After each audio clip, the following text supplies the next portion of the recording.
This is a smart home with a smart lighting system. Engine start, light on. Can you believe such a vivid and fun animation was made entirely in PowerPoint? Even better, it only takes one slide using simple animation tools. Let's make it together.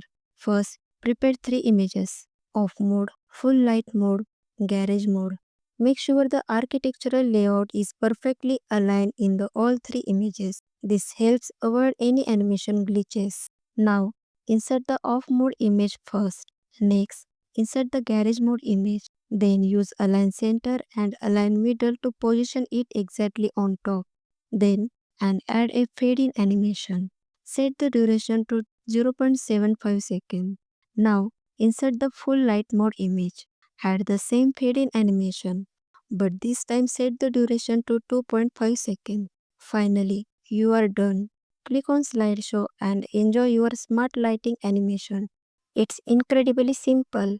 Come try it out. And if you want the editable PowerPoint file, the link is in the description below. Follow our channel to unlock more fun PowerPoint content.